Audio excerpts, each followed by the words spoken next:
Hello friends, मेरा नाम है Namit Agarwal and welcome to my channel Desi Angrez. आज मैं जिस सीरीज़ की बात करने जा रहा हूँ उस सीरीज़ का नाम है यू और मेरा रिकमेंडेशन इसके लिए मस्ट वॉच है। बहुत ही अच्छी सीरीज़ है ये। और इससे पहले कि मैं रिव्यू शुरू करूँ, आप लोग जल्दी से मेरे चैनल को सब्सक्राइब कर लीजिए ताकि आपको और भी टीवी सीरीज़ और मूवीज़ के रिव्यूज़ की नोटिफिकेशन मिल सकें। डिस्क्रिप्शन की बात करते हैं। इस सीरीज़ में एक बहुत ही ऑब्सेसिव इंसान को दिखाया गया है जो कि अपने प्यार के लिए किसी भी हद तक जा सकता है, यहाँ तक कि वो उसके लिए लोगों का मर्डर भी कर सकता है। तो आइए और बात करते हैं सीरीज़ के बारे में। ये सीरीज़ स्टार्ट हुई थी 2018 में और ये अभी भी चल रहा है और इसका लास्ट सीज़न मोस्ट प्रोबेबली इस साल आ जाएगा। इसके अभी तक टोटल 4 सीजन्स आ चुके हैं। इसके क्रिएटर का नाम है ग्रेग बर्लांटी और सैरा गैम्बल।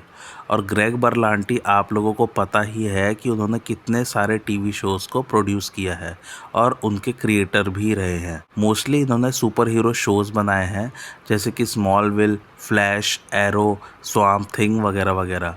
एनीवे, ये वाली सीरीज़ नॉवल पर आधारित है और नॉवेल्स के राइटर का नाम है कैरोलिन कैपनेस। फर्स्ट सीज़न बेस्ड है फर्स्ट नॉवल पर जिसका नाम यू है।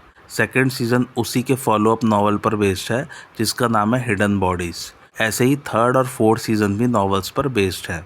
तो आइए अब सीधा बेसिक प्लॉट पर चलते हैं सभी सीजन्स के।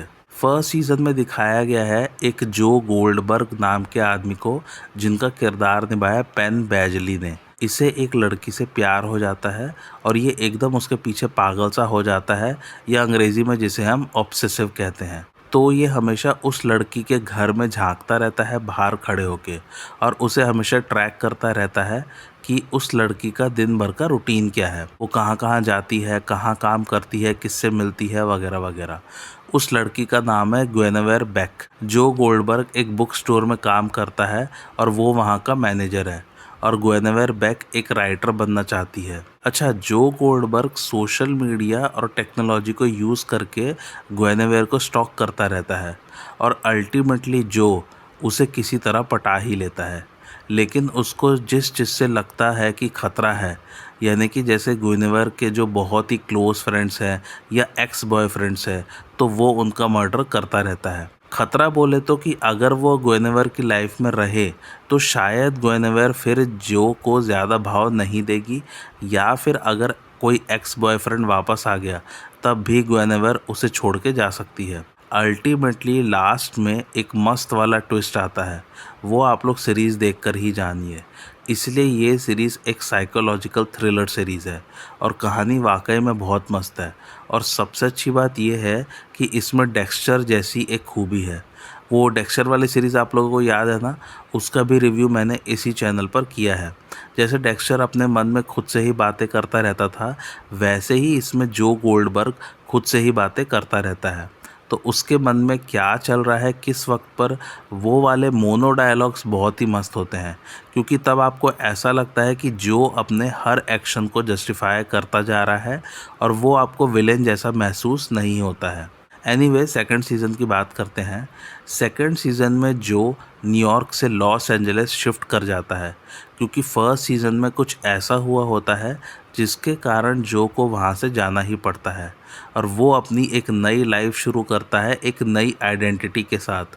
तो एक्चुअली सीज़न 1 के पहले भी जो का एक पास्ट रह चुका है जिसमें उसने अपनी गर्लफ्रेंड कैंडेस को ज़िंदा दफनाने की कोशिश की थी और कैंडेस उससे बदला लेना चाहती है और वो जो के पीछे हाथ धो के पड़ी है, इसलिए भी वो नई आइडेंटिटी अपनाता है। एनीवे, इस सीज़न में जो की मुलाकात होती है एक शेफ़ से जिसका नाम है लव क्विन और उनका किरदार निभाया विक्टोरिया पेड्रेटी ने। जो को फिर से प्यार हो जाता है लव से और वो फिर से ऑब्सेसिव हो जाता है और वही मर्डर वगैरह वापस करने लग जाता है और जो किसी भी तरह लव के साथ अपना रिलेशनशिप सक्सेसफुल करना चाहता है ताकि उसके जितने भी पास्ट फेल्ड रिलेशनशिप्स रहे हैं वो उनको भुला सके।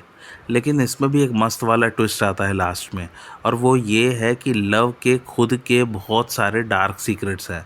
अब ऐसा क्या है जो लव भी जो गोल्डबर्ग से छुपा रही है और क्या लव जो से भी ज़्यादा खतरनाक है, जानने के लिए देखिए सेकंड सीज़न।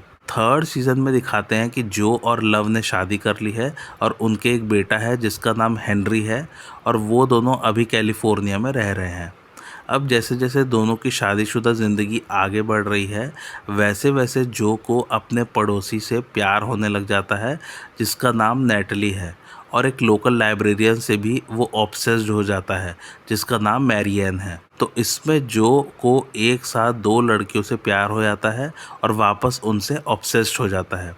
लेकिन अब की बार अलग ये है कि लव को इसके बारे में पता है और वो कुछ भी करके अपनी फैमिली को टूटने नहीं देगी। लव एकदम परफेक्ट फैमिली चाहती है। तो लव ऐसा क्या करती है जिससे जो भी बहुत घबरा जाता है। इस सीज़न में भी एंड में एक मस्त वाला ट्विस्ट है, वो जानने के लिए सीज़न 3 देखिए। 4th सीज़न में जो लंदन चला गया है और वहाँ वो एक यूनिवर्सिटी में एज अ इंग्लिश प्रोफेसर काम कर रहा है, और वो 3rd सीज़न वाली मैरियन को यूरोप में ढूंढ रहा है। एनीवे जो अभी एकदम अकेली ज़िंदगी जी रहा है और धीरे धीरे उसके कुछ रईस फ्रेंड्स बन जाते हैं।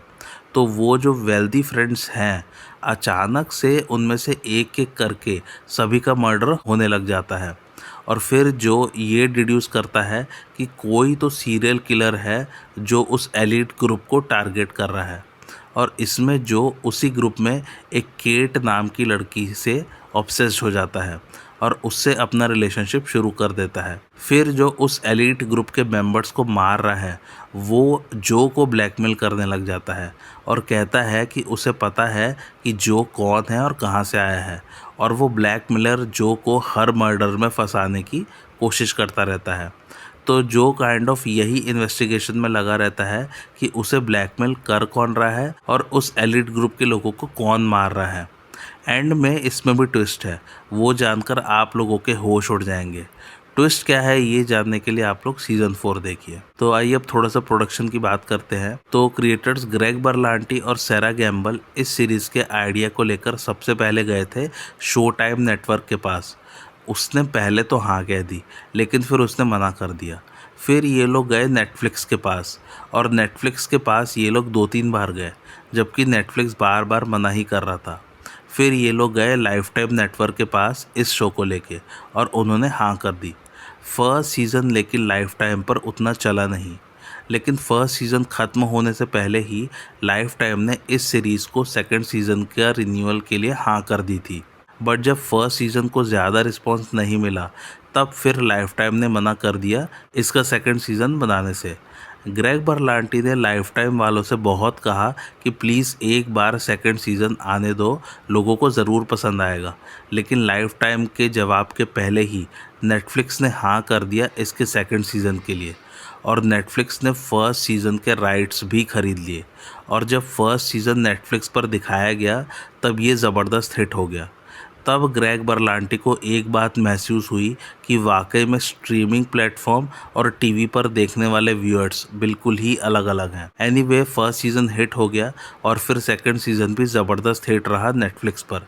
तो अल्टीमेटली अब तक 4 सीजन्स आ चुके हैं और लास्ट सीज़न इसी साल आने की उम्मीद है। एनीवे मेरी तरफ से रिकमेंडेशन मस्ट वॉच है। सीरीज़ बहुत ही लाजवाब है और विक्टोरिया पेड्रेटी और पेन बैजली ने बहुत ही ज़बरदस्त एक्टिंग की है, और इसका जो थ्रिलर जॉनर है वो टोटली जस्टिफाइड है। कहानी एकदम ही मस्त है।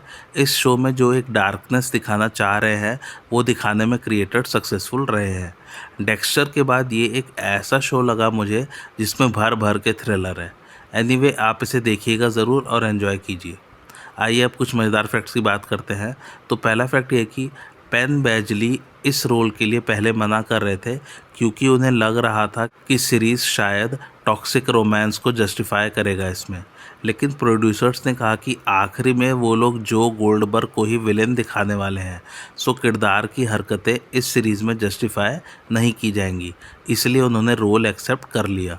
दूसरा फैक्ट ये कि जो के 80% डायलॉग्स इसमें वॉइस ओवर हैं, यानी कि वो क्या सोच रहा है वो डायलॉग्स इसमें पेन बैजली ने कहे नहीं है वर्बली ऑन स्क्रीन, बट उनके वॉइस ओवर हैं, ऑब्वियसली पेन बैजली की आवाज़ में ही है।